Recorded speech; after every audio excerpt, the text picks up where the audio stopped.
नमस्कार मेरे प्यारे दोस्तों, मैं वैभव एक बार फिर से आप लोगों का स्वागत करता हूं आपके अपने ऑनलाइन प्लेटफॉर्म पर। आप सभी मेरे भाई बहनों का बहुत बहुत स्वागत है। जल्दी से सारे लोग आ जाइए, फिर आज के सेशन की हम लोग शुरुआत करेंगे। और सी टेट के पेपर को ध्यान में रखते हुए, टेट और एस टेट के पेपर को ध्यान में रखते हुए हम लोग इस क्लास को कर रहे हैं। इससे पहले भी लगभग 3 क्लास हम लोग कर चुके हैं, तो अगर उसको आप लोगों ने नहीं देखा है तो ज़रूर देख लीजिए। आप लोगों के लिए बहुत ही हेल्पफुल होने वाली है। एनसीईआरटी बेस्ड ये क्लास होने वाली है पूरी तरीके से। एनसीईआरटी क्लास 6 की बुक को हम ध्यान में रखते हुए हम लोग इस क्लास को कर रहे हैं। ज्योग्राफी की क्लास है और बहुत इंपॉर्टेंट ये क्लास है, क्योंकि आपको पता है आजकल जितने भी एग्ज़ाम होते हैं ना, वो सब एनसीईआरटी पर ही जो है आधारित होते हैं। एनसीईआरटी बुक्स पर जो है आधारित होते हैं। एनसीईआरटी बुक से क्वेश्चंस लिए जाते हैं। तो उसी क्लास 6 की एनसीईआरटी की बुक्स को ध्यान में रखते हुए हम लोग चल रहे हैं। हम लोग पहले क्लास 6 की एनसीईआरटी कंप्लीट करेंगे, फिर 7th की, फिर 8th की, इस तरीके से कंप्लीट करते हुए हम लोग को पूरे सिलेबस को कवर करने वाले हैं।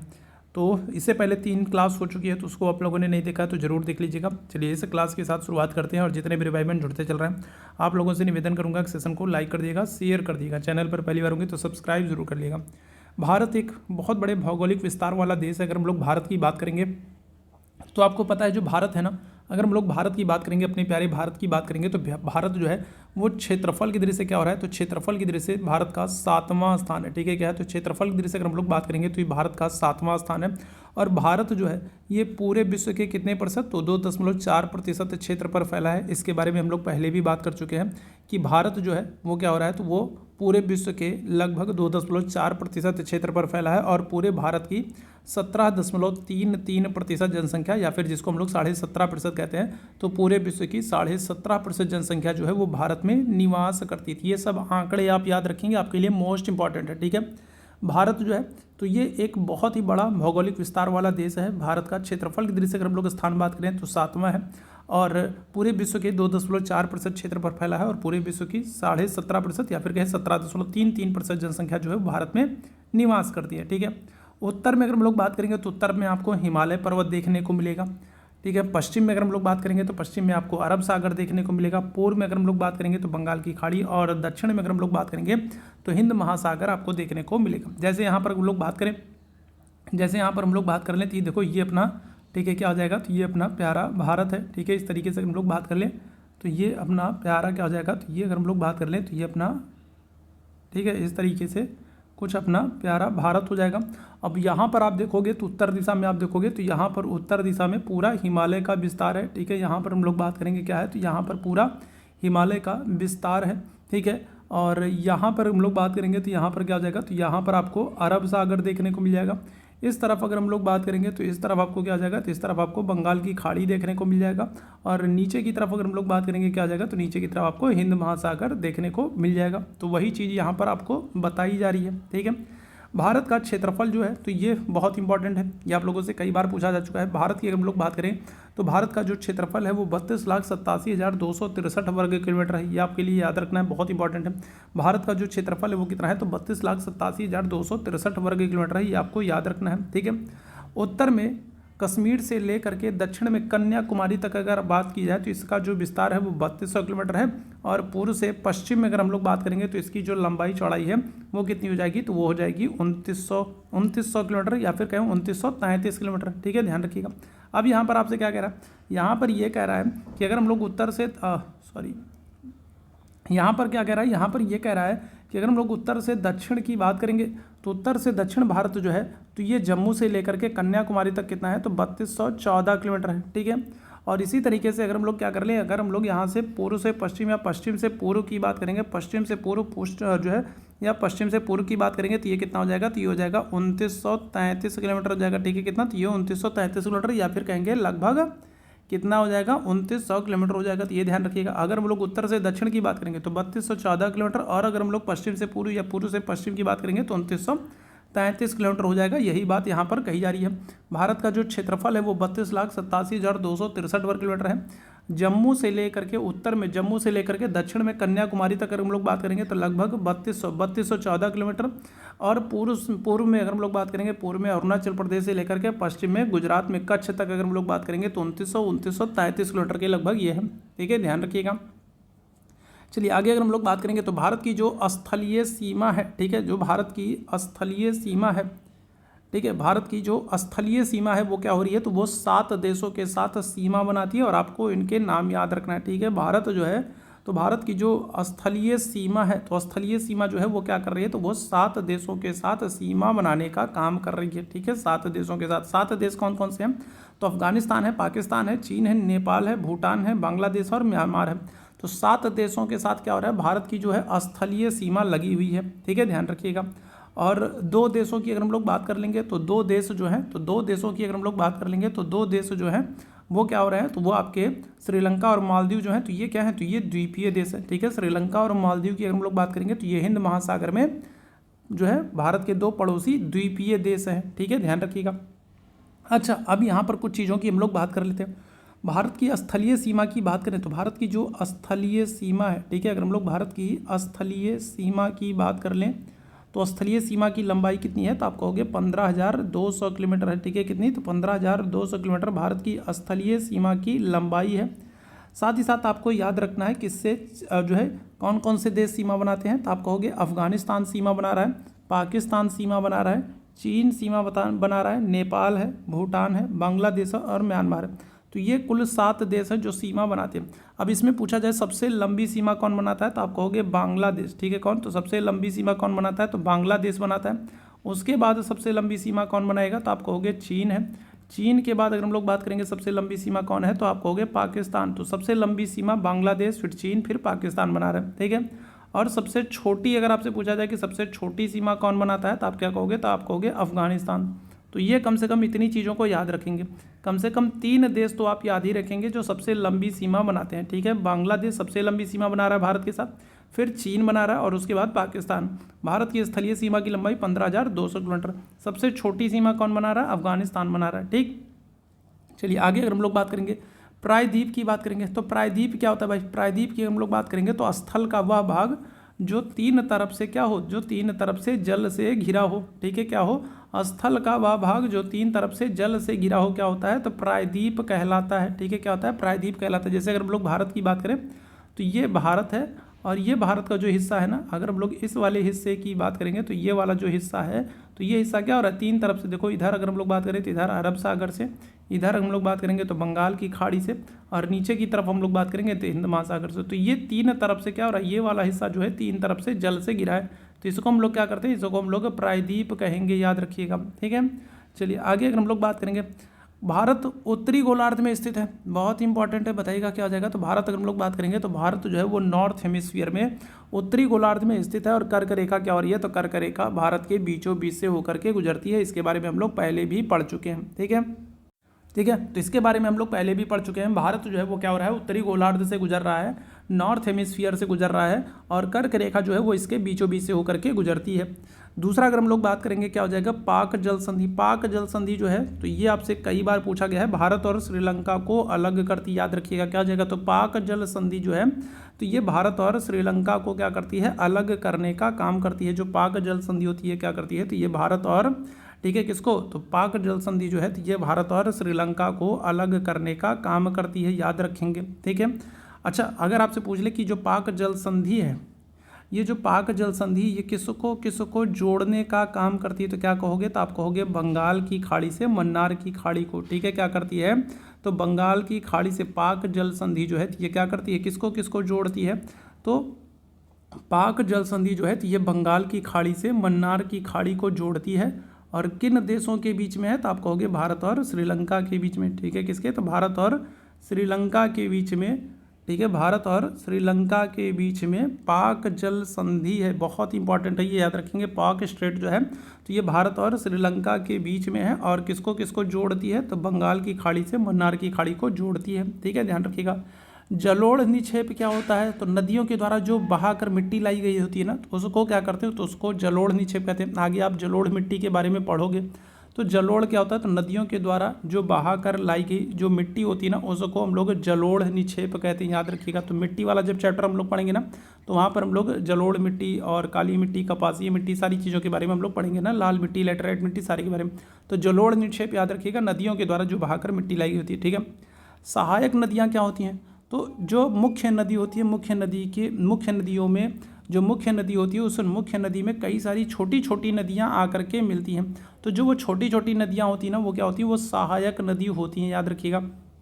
जैसे गंगा की बात करें तो गंगा जो है ये सबसे लंबी नदी है भारत की, ठीक है। और इसमें क्या होता है, इसमें बहुत सारी छोटी छोटी नदियाँ हैं जो आकर के अपना जल गिराती हैं। जैसे अगर हम लोग बात कर लें, घाघरा हो गया, गंडक हो गया, ठीक है। कौन कौन सी, तो घाघरा है, गंडक है, कोसी है, रामगंगा है, ठीक है। इसके अलावा अगर हम लोग बात करें तो महानंदा है, ठीक है, सोन नदी है, तो बहुत सारी नदियाँ हैं, गोमती नदी है, बहुत सारी नदियाँ हैं जो गंगा में आकर के क्या करती हैं, मिल जाती हैं, ठीक है। छोटी छोटी नदियाँ हैं जो गंगा में आकर के अपना जल गिरा देती हैं। तो ये जो छोटी नदियाँ होती हैं क्या होती हैं, ट्रिब्यूटरी कहलाती हैं, सहायक नदी कहलाती हैं, ठीक है।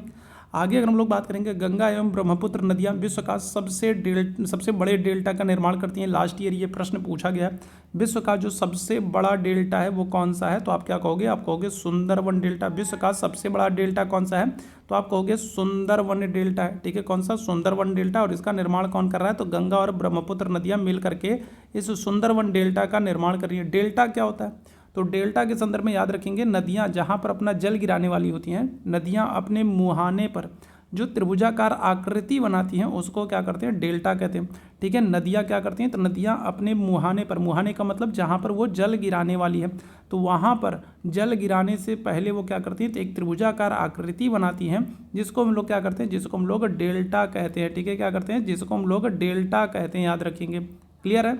चलिए आगे अगर हम लोग बात करेंगे, महानदी गोदावरी, कृष्णा और कावेरी बंगाल की खाड़ी में गिरती है। देखो यहाँ से ना पिछले 2-3 सालों से लगातार प्रश्न पूछा जा रहा है। आपको 4 ऑप्शन दे करके आपसे पूछ लेता है कि कौन सी नदी है जो बंगाल की खाड़ी में अपना जल गिराती है और कौन सी नदी है जो अरब सागर में अपना जल गिराती है। तो यहाँ पर आपको याद रखना है, ठीक है। क्या हो जाएगा, तो महानदी, ठीक है, महानदी है, साथ ही साथ गोदावरी है, साथ ही साथ कृष्णा नदी है और कावेरी नदी है। तो ये कुछ नदियाँ हैं जो क्या कर रही है, जो बंगाल की खाड़ी में अपना जल गिरा रही हैं, ठीक है, याद रखिएगा, ठीक। चलो आगे अगर हम लोग बात करेंगे और क्या हो जाएगा, तो यहाँ पर देखो, यहाँ पर ये चीज़ें तो हम लोगों ने डिस्कस कर ली है, लेकिन फिर से देख लीजिएगा। बंगाल की खाड़ी में गंगा और ब्रह्मपुत्र नदियों के मुहाने पर क्या है, तो सुंदरवन डेल्टा है, ठीक है। क्या है, तो मैंने आप लोगों को बताया ना, नदियाँ जो है अपने मुहाने पर क्या करती हैं, डेल्टा का निर्माण करती हैं। तो गंगा और ब्रह्मपुत्र नदियों के मुहाने पर जो है सुंदरवन डेल्टा है, जो कि विश्व का सबसे बड़ा डेल्टा है, ठीक है। भारत में 2 द्वीपीय समूह हैं। तो अगर हम लोग बात करेंगे तो भारत में कुछ द्वीप भी हैं, कौन कौन से हैं, जैसे एक महत्वपूर्ण है लक्षद्वीप है, ठीक है, लक्षद्वीप है। और लक्षद्वीप कहाँ पर है, तो ये जो लक्षद्वीप समूह है ना, ये अरब सागर में स्थित है, ठीक है। कहाँ पर, तो ये अरब सागर में स्थित है, याद रखेंगे। लक्षद्वीप समूह कहाँ पर है, अरब सागर में स्थित है और ये केरल के निकट है और इसको प्रवालीय द्वीप, लास्ट ईयर ये प्रश्न पूछा गया था कि प्रवालीय द्वीप किसे कहते हैं। लास्ट ईयर ये प्रश्न पूछा गया था, बहुत ही अच्छा सा, बहुत ही इंपॉर्टेंट सा प्रश्न। लास्ट ईयर आपसे पूछा गया था कि प्रवालीय द्वीप किसे कहते हैं, तो आप क्या कहोगे, तो आप कहोगे लक्षद्वीप को कहते हैं, जो कि अरब सागर में स्थित है, इसको प्रवालीय द्वीप कहते हैं। अब प्रवालीय द्वीप क्यों कहते हैं, क्योंकि ऐसा माना जाता है कि इसका निर्माण जो है ना वो मूंगा चट्टानों से हुआ है, ठीक है। क्या हो रहा है, तो लक्षद्वीप का जो निर्माण है वो मूंगा चट्टानों से हुआ है, इसीलिए इस लक्षद्वीप को हम लोग क्या करते हैं, प्रवालीय द्वीप भी कहते हैं, ठीक है, कोरल आइसलैंड भी कहते हैं। और ये कहाँ पर है, तो ये जो है केरल के निकट है, ठीक है। दूसरे अगर हम लोग द्वीप समूह की बात करेंगे तो दूसरा जो है वो कौन सा है, तो वो अंडमान निकोबार द्वीप समूह है। ये भारत से दक्षिण पूर्व एशियाई देशों को जोड़ने का काम करता है, ठीक है। क्या होता है, दक्षिण पूर्व एशिया के जो देश है ना, इंडोनेशिया, जावा, सुमात्रा, सिंगापुर, थाईलैंड, ठीक है, तो इनको जोड़ने का काम करता है कौन, ये अंडमान निकोबार करता है। दक्षिण पूर्व एशिया के देशों को जोड़ने का काम करता है अंडमान निकोबार। और ये आपको कहाँ पर देखने को मिल जाएगा, तो ये आपको बंगाल की खाड़ी में देखने को मिल जाएगा, ठीक है। तो लक्षद्वीप अरब सागर में है और अंडमान निकोबार जो है ये कहाँ पर है, तो ये बंगाल की खाड़ी में, ठीक। अब राज्य और राजधानी, तो यहाँ से भी सीटेट में कुछ प्रश्न पूछे गए हैं। राज्यों की राजधानी देकर के आपसे पूछ लिया है कि कौन सी राज्य की कौन सी राजधानी है, तो कम से कम कुछ राज्यों की राजधानी आपको याद होनी चाहिए। कई बार मेरे कई सारे भाई बहन हैं जो इसमें भी गलतियाँ कर देते हैं, तो फटाफट एक बार हम लोग देख लेते हैं। अरुणाचल प्रदेश की बात करेंगे तो इसकी राजधानी क्या है, तो ईटानगर है। असम की बात करेंगे तो असम की राजधानी क्या है, तो आप कहोगे दिसपुर है। गुजरात की बात करेंगे, गुजरात की राजधानी क्या है, गांधीनगर है। तो 28 राज्य हैं और सबकी राजधानी आपको याद होनी चाहिए। अभी बिहार बीएड का पेपर हुआ था ना, अभी बिहार बीएड का पेपर हुआ है 2025 का, तो आप वहाँ पर देखोगे केरल की राजधानी पूछा गया था तिरुवनंतपुरम, ठीक है। आपसे केरल की राजधानी पूछा गया था बिहार बीएड का 2025 का पेपर आप उठा के देख सकते हैं, वहाँ पर ये प्रश्न आपसे पूछा गया था। कुछ लोगों के दिमाग में होगा ना कि ऐसे प्रश्न नहीं आते हैं, ठीक है, ऐसे प्रश्न नहीं आते, तो भी आप बिहार बीएड का 2025 का पेपर उठा के देखिए तो उसमें आप देखेंगे केरल की राजधानी पूछा है, ठीक है। बिहार की बात करेंगे, बिहार की राजधानी क्या हो जाएगा, पटना हो जाएगा। झारखंड की राजधानी क्या हो जाएगा, रांची हो जाएगा। छत्तीसगढ़ की राजधानी क्या है, तो रायपुर कर दोगे, छत्तीसगढ़ की राजधानी रायपुर हो जाएगा। गोवा की राजधानी क्या है, पणजी कर दोगे, ठीक है, क्या हो जाएगा, पणजी हो जाएगा। उत्तर प्रदेश की बात करेंगे, उत्तर प्रदेश की राजधानी क्या है, तो आप क्या कहोगे, लखनऊ है, ठीक है। उत्तराखंड की दो राजधानियाँ आपको देखने को मिलेंगी, एक तो देहरादून देखने को मिलेगी और दूसरी गैरसैंण देखने को मिलेगी। तो उत्तराखंड की दो राजधानियाँ हैं। हरियाणा की बात करेंगे तो हरियाणा की राजधानी क्या है, चंडीगढ़ कर दोगे, क्या है, चंडीगढ़ है। हिमाचल प्रदेश की राजधानी क्या है, तो आप शिमला कर दोगे, ठीक है, क्या है, शिमला है। तेलंगाना की राजधानी क्या है, तो आप आंसर कर दोगे हैदराबाद है, ठीक है, तेलंगाना की राजधानी क्या है, हैदराबाद है। कर्नाटक की राजधानी क्या हो जाएगा, बेंगलुरु है, ठीक है। महाराष्ट्र की राजधानी क्या है, तो आप मुंबई कर दोगे, ठीक है। मणिपुर की बात करेंगे तो मणिपुर की राजधानी क्या हो जाएगा, तो इम्फाल कर दोगे। पंजाब की राजधानी क्या है, तो चंडीगढ़। हरियाणा और पंजाब दोनों की राजधानी क्या है, चंडीगढ़ है, याद रखेंगे। मध्य प्रदेश अगर हम लोग बात करेंगे तो भोपाल हो जाएगा। तमिलनाडु की बात करेंगे क्या हो जाएगा, चेन्नई हो जाएगा। मेघालय की बात करेंगे तो क्या हो जाएगा, शिलांग हो जाएगा, ठीक है, मेघालय शिलांग कई बार पूछा गया है। राजस्थान राजधानी क्या हो जाएगा, जयपुर हो जाएगा। मिजोरम की बात करेंगे तो आइजोल हो जाएगा। आंध्र प्रदेश की बात करेंगे क्या हो जाएगा, हैदराबाद हो जाएगा। उड़ीसा की बात करेंगे क्या हो जाएगा, भुवनेश्वर हो जाएगा, ठीक है। इसी तरीके से पश्चिम बंगाल की बात करेंगे तो पश्चिम बंगाल का क्या हो जाएगा, कोलकाता हो जाएगा। नागालैंड का क्या हो जाएगा, कोहिमा हो जाएगा। सिक्किम की बात करेंगे गंगटोक हो जाएगा। त्रिपुरा की बात करेंगे अगरतला हो जाएगा, ठीक है। तो ये कुछ राज्य हो गए। अब यहाँ से भी कुछ प्रश्न बन जाते हैं जिनको फटाफट हम लोग देख लेते हैं, ठीक है। जो प्रश्न बन सकते हैं उनको हम लोग यहाँ पर देख लेते हैं, ठीक है। चलो अरुणाचल प्रदेश की बात करेंगे। अरुणाचल प्रदेश जो है ईटानगर है। और अरुणाचल प्रदेश की बात करेंगे तो 2011 की जनगणना के अनुसार यहाँ पर आपको सबसे कम जनसंख्या घनत्व देखने को मिलेगा। क्या हो जाएगा, तो सबसे कम जनसंख्या घनत्व 2011 की जनगणना के अनुसार हम लोग बात करें तो सबसे कम जनसंख्या घनत्व जो आपको देखने को मिलेगा वो कहाँ पर, तो वो आपको अरुणाचल प्रदेश में देखने को मिल जाएगा। असम में अगर हम लोग बात करेंगे तो असम में आपको क्या हो जाएगा, तो असम में आपको काजीरंगा देखने को मिलेगा जो कि एक सींग वाले गैंडे के लिए फेमस है। साथ ही साथ दुनिया का सबसे बड़ा नदी द्वीप माजुली द्वीप देखने को मिलेगा। लास्ट ईयर ये प्रश्न भी आपसे पूछा गया था कि दुनिया का सबसे बड़ा नदी द्वीप कौन सा है, तो आप कहोगे माजुली नदी द्वीप है जो कि कहाँ पर है, असम में है, ठीक है, याद रखेंगे। आगे बढ़ेंगे। केरल तिरुवनंतपुरम है। बिहार में हम लोग बात करेंगे पटना है। केरल में अगर हम लोग बात करें तो केरल में आपको याद रखना है ओणम उत्सव का आयोजन होता है, ठीक है। कौन सा, तो केरल में कौन से उत्सव का, तो ओणम उत्सव का आयोजन होता है। केरल में कौन सा, ओणम उत्सव का आयोजन होता है, ठीक है। छत्तीसगढ़, गोवा और उत्तर प्रदेश, ठीक है, यहाँ पर ये सारी चीज़ें हैं, ठीक है। तेलंगाना की राजधानी हैदराबाद है। और ये कौन सी, तो ये मूसी नदी के किनारे, ठीक है, कौन सी, तो मूसी नदी के किनारे है, तो इसको भी याद रखेंगे। कर्नाटक की राजधानी बेंगलुरु है। और बेंगलुरु को हम लोग सिलिकॉन सिटी के रूप में जानते हैं, प्रश्न कई बार पूछा गया है, ठीक है। क्या करते हैं, तो बेंगलुरु को हम लोग क्या करते हैं, तो बेंगलुरु को हम लोग सिलिकॉन सिटी के रूप में जानते हैं, तो ये बातें ध्यान रखिएगा, ठीक है। महाराष्ट्र मुंबई है। मणिपुर इम्फाल है। पंजाब जो है चंडीगढ़ है। मध्य प्रदेश भोपाल है। भोपाल की बात करेंगे तो भोपाल को झीलों का शहर कहा गया है, ठीक है। क्या करते हैं, तो भोपाल को झीलों का शहर कहते हैं, तो ये भी याद रखेंगे, इंपॉर्टेंट है, ठीक है। मेघालय शिलांग हो जाएगा। राजस्थान जयपुर हो जाएगा। जयपुर की बात करेंगे तो जयपुर को क्या करते हैं, तो इसको पिंक सिटी, गुलाबी शहर भी कहते हैं, ध्यान रखिएगा, क्या करते हैं, तो पिंक सिटी भी कहते हैं। साथ ही साथ जयपुर को भारत का पेरिस भी कहते हैं, याद रखेंगे, क्या करते हैं, तो जयपुर को भारत का पेरिस भी कहते हैं, याद रखिएगा, क्या करते हैं, तो भारत का पेरिस भी कहते हैं और पिंक सिटी भी कहते हैं, किसको, जयपुर को कहते हैं। कोलकाता की हम लोग बात करेंगे तो इसको क्या करते हैं, तो इसको सिटी ऑफ पैलेसेस भी कहते हैं, ठीक है। क्या करते हैं, तो सिटी ऑफ पैलेसेस भी कहते हैं। साथ ही साथ आपको याद रखना है कोलकाता को सिटी ऑफ जॉय भी कहते हैं, ठीक है। क्या करते हैं, तो सिटी ऑफ जॉय भी कहते हैं, किसको, कोलकाता को कहते हैं, याद रखिएगा, ठीक है। तो ये कुछ चीज़ें होगी, कुछ राज्य हो गए। अब कुछ केंद्र शासित प्रदेशों की हम लोग बात कर लें। केंद्र शासित प्रदेशों की संख्या कितनी है, 8 है, ठीक है। तो अंडमान निकोबार की बात करेंगे तो अंडमान निकोबार की जो राजधानी है वो क्या है, तो वो पोर्ट ब्लेयर है। चंडीगढ़ की अगर हम लोग बात करेंगे क्या हो जाएगा, तो चंडीगढ़ की जो राजधानी है वो क्या हो जाएगा, तो वो चंडीगढ़ हो जाएगी, ठीक है। चंडीगढ़। हरियाणा, पंजाब और हरियाणा की राजधानी चंडीगढ़ है। साथ ही साथ चंडीगढ़ केंद्र शासित प्रदेश की राजधानी भी चंडीगढ़ है। दादरा नगर हवेली, दमन दीव की हम लोग बात करेंगे क्या हो जाएगा, तो दमन हो जाएगा। दिल्ली की अगर हम लोग बात करेंगे तो राजधानी क्या है, तो नई दिल्ली है।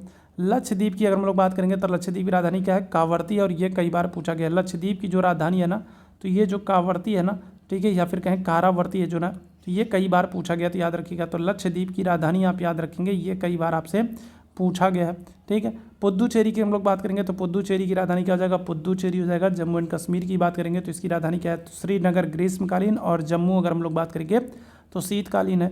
लद्दाख की अगर हम लोग बात करेंगे तो राजधानी क्या है, तो लेह है, ठीक है। तो इस तरीके से 8 केंद्र शासित प्रदेश हैं और इनकी भी राजधानियाँ आपको याद रखना है, ठीक है। चलिए भारत की बात करेंगे तो जलवायु किसी स्थान पर अनेक वर्षों से मापी गई मौसम की जो औसत एवरेज जो वेदर होता है उसको हम लोग क्या करते हैं, जलवायु कहते हैं। भारत की जलवायु को मोटे तौर पर हम लोग क्या करते हैं, तो मानसूनी जलवायु कहते हैं, ठीक है। भारत की जलवायु को हम लोग क्या करते हैं, मानसूनी जलवायु कहते हैं। जितनी चीज़ों को अंडरलाइन या हाईलाइट करता हूँ, जिन चीज़ों को बताता हूँ ना उनको विशेष रूप से आप ध्यान रखिएगा, वहाँ से प्रश्न बने हुए हैं या फिर आगे बन सकते हैं। तो भारत की जो जलवायु है उसको हम लोग क्या करते हैं, मानसूनी जलवायु कहते हैं। अब एक प्रश्न और निकल करके आता है कि जो मानसून शब्द है ये किस भाषा से लिया गया, तो अरबी भाषा से लिया गया, ठीक है। मानसून अगर हम लोग बात करेंगे तो ये किस भाषा का शब्द है, तो आप क्या कहोगे, तो अरबी भाषा का शब्द है, अरबी भाषा के मौसम शब्द से लिया गया, ठीक है। कौन से, तो अरबी भाषा के मौसम शब्द से लिया गया है, जिसका अर्थ क्या होता है, जिसका अर्थ होता है मौसम होता है, ठीक है। भारत की स्थिति अगर हम लोग बात करेंगे तो भारत की स्थिति क्या है, तो ये उष्णकटिबंधीय ट्रॉपिकल रीजन में पड़ता है, ध्यान रखिएगा उष्णकटिबंधीय। पिछली क्लास आप लोगों ने नहीं देखी है तो देख लीजिए, वहाँ पर मैंने बताया है कि उष्णकटिबंधीय क्षेत्र कौन कौन से होते हैं, ठीक है, ध्यान रखिएगा। भारत में अगर हम लोग बात करेंगे तो ये भारत क्या है, तो उष्णकटिबंधीय क्षेत्र में होने के कारण यहाँ पर क्या होता है, यहाँ पर अधिकतर जो वर्षा होती है वो मानसूनी पवन के कारण होती है। भारत में मैक्सिमम जो वर्षा होती है वो किसके कारण, वो मानसूनी पवन के कारण होती है, ठीक है। साथ ही साथ याद रखना है, भारत में कृषि जो है तो ये भी क्या होती है, ये भी वर्षा पर निर्भर करती है, ठीक है।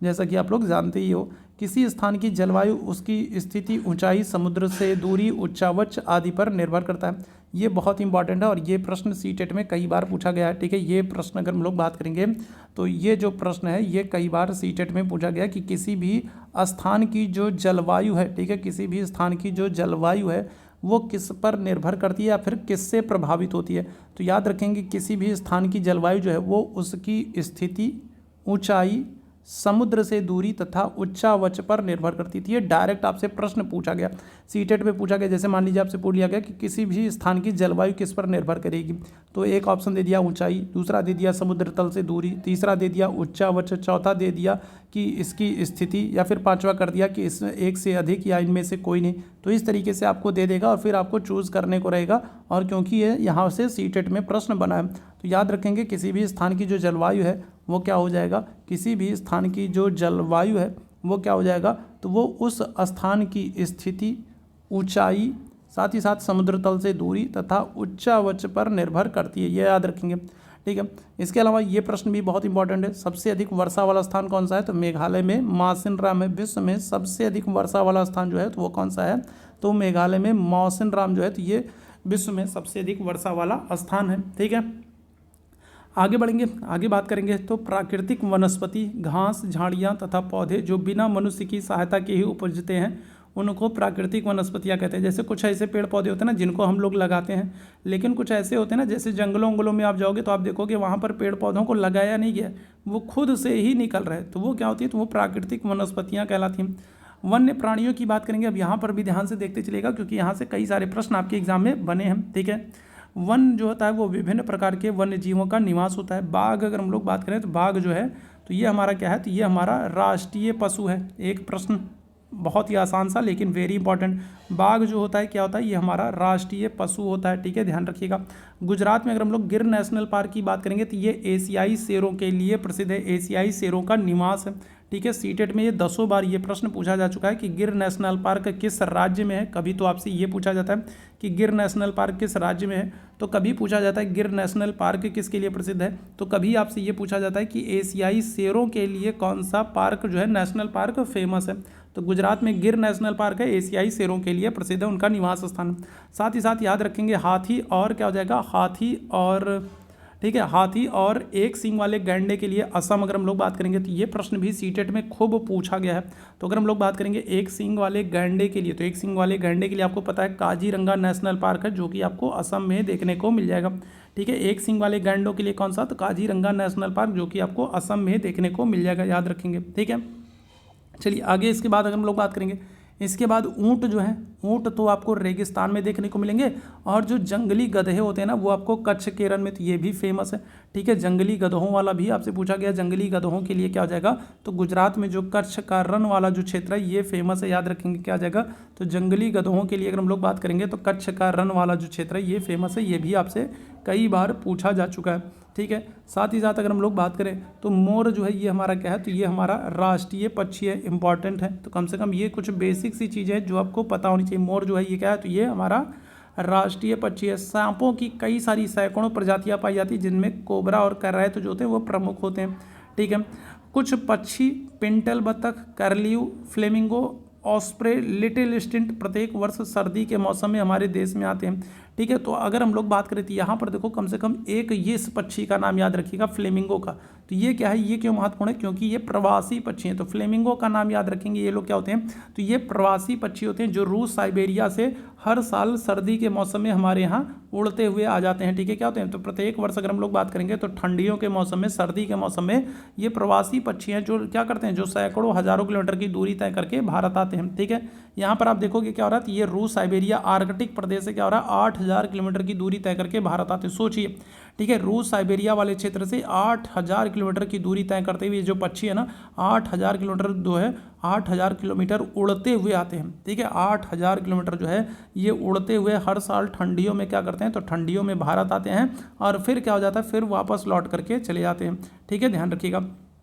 चलिए, ये बहुत ही इंपॉर्टेंट आपके लिए, प्रत्येक वर्ष अक्टूबर माह का पहला सप्ताह जो है वो वन्य जीव सप्ताह के रूप में मनाया जाता है। ठीक है, अक्टूबर माह का जो पहला सप्ताह होता है ना, तो ये क्या होता है, तो ये वन्य जीव सप्ताह के रूप में मनाया जाता है। याद रखेंगे, अक्टूबर माह का पहला सप्ताह जो है तो ये वन्य जीव सप्ताह के रूप में मनाया जाता है। ये आप लोग के लिए मोस्ट इंपॉर्टेंट है, कई बार पूछा गया है। ठीक है, याद रखिएगा। प्रवासी पक्षियों में देखो यहाँ पर क्या हो रहा है, प्रवासी पक्षियों में यहाँ पर कुछ पक्षियों के नाम याद रखने, जैसे आपको पेलिकन पक्षी है, पेलिकन पक्षी आपको याद रखना बहुत ही महत्वपूर्ण है। साथ ही साथ साइबेरियन सारस है, स्टॉर्क है, फ्लेमिंगो है।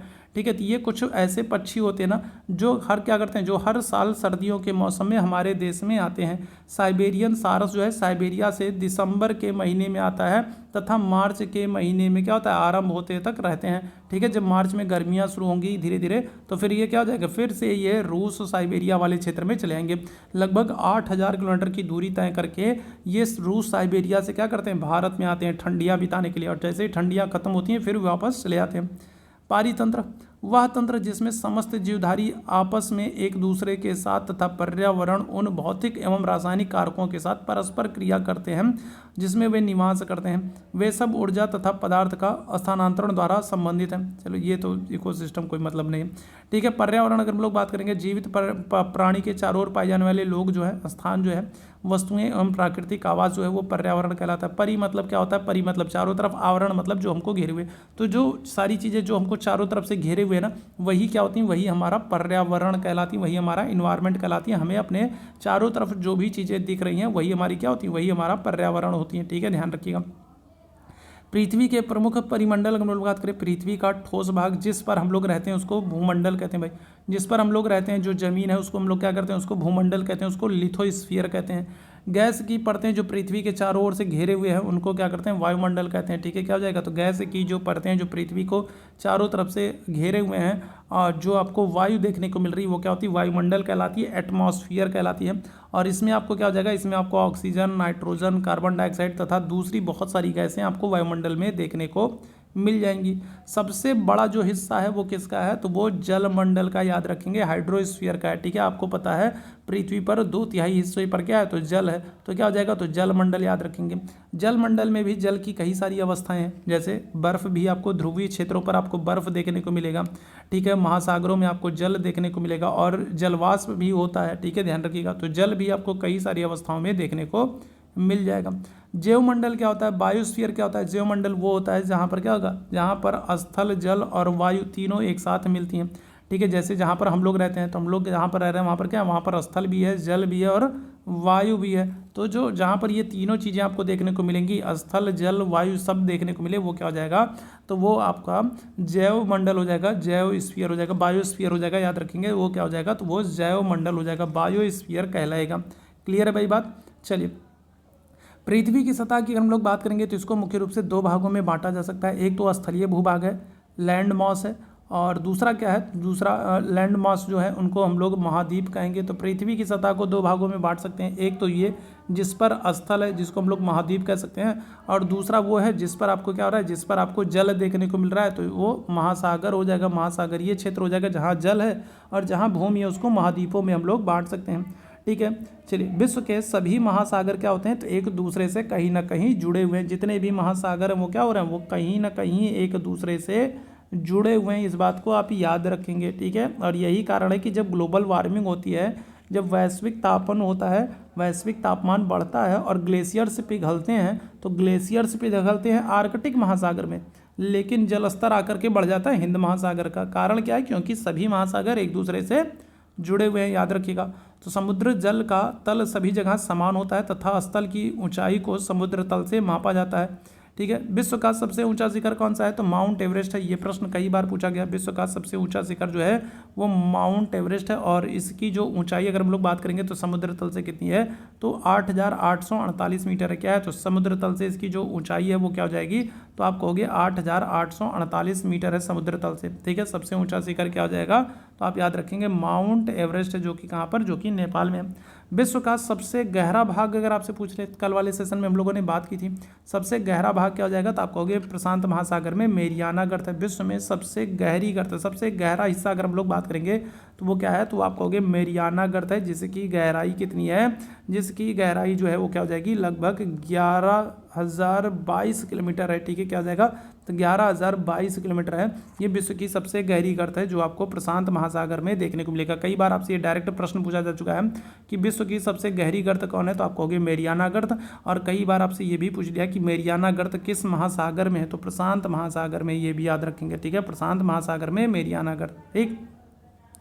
प्राकृतिक पर्यावरण भूमि, जल, वायु, पेड़ पौधे एवं जीव जंतुओं को मिल करके क्या होता है? प्राकृतिक पर्यावरण बनता है। पृथ्वी की ठोस परपटी या कठोर ऊपरी परत को क्या करते हैं? स्थल मंडल कहते हैं। जो पृथ्वी की सबसे ऊपरी परत है, जो ठोस परत है, ठीक है, पृथ्वी की जो सबसे ऊपरी परत है, जो ठोस परत है, उसको हम लोग क्या करते हैं? उसको हम लोग स्थल मंडल कहते हैं, लिथोस्फीयर कहते हैं। याद रखिएगा, क्या करते हैं? उसको हम लोग लिथोस्फीयर कहते हैं, जो कि आपके लिए इंपॉर्टेंट है। याद रखिएगा, पृथ्वी की जो सबसे ऊपरी परत है उसको, जो कठोर वाली परत है, उसको भूपर्पटी कहते हैं, लिथोस्फीयर कहते हैं, स्थल मंडल कहते हैं। और इसमें क्या होता है? इसमें आपको बहुत सारे खनिज संसाधन देखने को मिलते हैं। जो ये सबसे ऊपरी परत होती है ना, ये बहुत सारे क्या होती है? चट्टानों और खनिजों से मिल करके बनी होती है। इसमें आपको बहुत सारे चट्टान देखने को मिलेंगे, बहुत सारे खनिज संसाधन आपको देखने को मिल जाएंगे, ठीक है, ध्यान रखिएगा। और इसी पर आपको क्या होगा? जो सबसे ऊपरी परत है ना, जो स्थल मंडल है ना, अब यहीं पर आपको बहुत सारी स्थलाकृतियाँ भी देखने को मिलेगी, मैदान भी आपको यहीं देखने को मिलेगा, पहाड़ भी यहीं देखने को मिलेगा, पठार भी आपको यहीं पर देखने को मिल जाएगा, याद रखेंगे, ठीक है। स्थल मंडल लिथोस्फीयर वह क्षेत्र जिसमें हम वन, कृषि, मानव बस्तियाँ, भूमि, पशु को चराने के लिए घास स्थल आदि प्रदान करते हैं, वो आपका स्थल मंडल है, सबसे ऊपरी परत है। जल मंडल की बात करेंगे, हाइड्रोस्फीयर जल के क्षेत्र को जल मंडल कहते हैं, जहाँ पर आपको नदी, झील, समुद्र, महासागर ये सब देखने को मिलेगा, तो ये सब आपका जल मंडल। वायुमंडल पृथ्वी के चारों ओर जो फैली जो वायु की पतली परत है वो क्या है? तो वायुमंडल है। इन सब के बारे में हम लोग अभी आज ही पढ़ चुके हैं, तो बहुत ज़्यादा यहाँ पर चीज़ों को ध्यान देने का लायक नहीं है, ठीक है। जो चीज़ें होंगी वहाँ पर मैं आप लोगों को रुक करके सारी चीज़ों को आराम से बताऊँगा, ठीक है। तो यहाँ पर क्या हो जाएगा? तो वायुमंडल है, पृथ्वी पर गुरुत्वाकर्षण बल अपने चारों ओर वायुमंडल को थामे रखता है, या सूर्य की झुलसाने वाली गर्मी और हानिकारक किरणों से हमारी रक्षा करते हैं। तो वायुमंडल की बात करेंगे, जो वायुमंडल है, तो वायुमंडल में बहुत सारी ऐसी गैसें हैं ना, जो क्या करती हैं? जो सूर्य की किरणों को रोकने का काम करती हैं, सूर्य की हानिकारक किरणों को रोकने का काम करती हैं, जिससे क्या होता है? जिससे बहुत सारी समस्याओं से हम लोग बच जाते हैं। जैसे ओजोन परत है ना, तो ये क्या करती है? तो ये सूर्य की जो है किरणों को, अल्ट्रावायलेट किरणों को पृथ्वी पर आने से रोकती है, तो ये हम लोग पढ़ चुके हैं, ठीक है। जैवमंडल बायोस्फीयर की बात करेंगे। जैवमंडल या सजीव संसार का निर्माण करते हैं, या पृथ्वी का वह संकीर्ण क्षेत्र है जहाँ पर स्थल, जल और वायु तीनों मिलकर के जीवन को संभव बनाते हैं। तो जहाँ पर स्थल, जल और वायु तीनों मिल जाए वो क्या हो जाएगा? वो आपका बायोस्फीयर, जैवमंडल हो जाएगा, ठीक है, याद रखिएगा, ठीक। जीवन मौजूद है, जहाँ जीवन की अगर हम लोग बात करेंगे तो जहाँ पर स्थल, जल, वायु तीनों मिल जाएंगे तो वो क्या हो जाएगा? तो वो आपका जैवमंडल हो जाएगा। और हम मानव जो है ना, वो हम जो मानव हैं, पेड़ पौधे जो हैं, ये जो वनस्पतियाँ हैं, ठीक है, या फिर जो ये जीव जंतु हैं, ये सब किस में? ये सब बायोस्फीयर में ही आते हैं, ठीक है, ध्यान रखिएगा। जीवों में भी बहुत सारी प्रजातियां होती हैं। जैसे अगर हम लोग सूक्ष्म जीवों की बात करें तो जीवों में भी क्या होता है? जीवों में भी बहुत सारी प्रजातियां होती हैं, जो कि कुछ सूक्ष्म जीव होते हैं जिनको माइक्रोब्स कहते हैं, तथा बैक्टीरिया से लेकर के बड़े स्तनधारियों तक की बात होती है। जीवों में बहुत सारे होते हैं, कुछ सूक्ष्म जीव होते हैं, बैक्टीरिया होते हैं, और कुछ बहुत बड़े, जैसे व्हेल हो गई, ठीक है, सबसे बड़ी स्तनधारी है व्हेल है, तो उसके बारे में भी हम लोग बात करते हैं।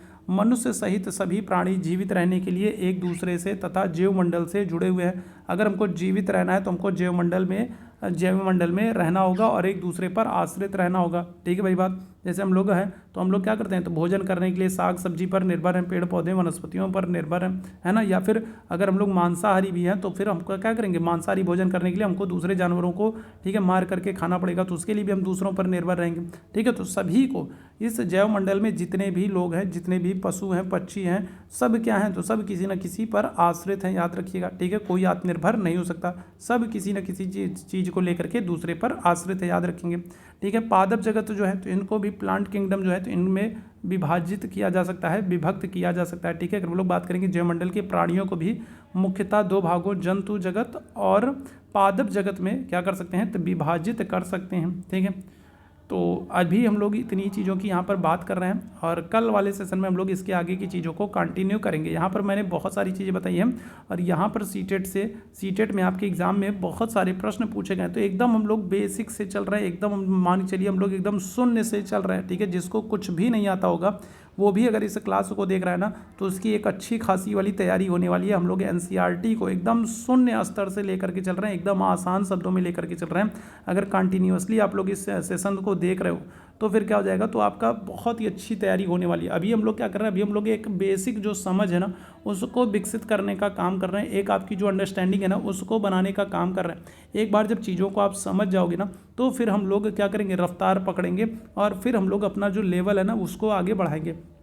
लेकिन लेवल को आगे बढ़ाने से पहले ना जो आपकी एक समझ है, जो अंडरस्टैंडिंग लेवल है उसको ठीक करना बेहतर ज़रूरी है। तो उसी को ध्यान में रखते हुए एकदम हम लोग आसान लैंग्वेज में, एकदम आसान तरीके से एनसीईआरटी की बुक से चल रहे हैं और उम्मीद है आप लोगों को बहुत सारी चीज़ें समझ में भी आ रही होगी, ठीक है।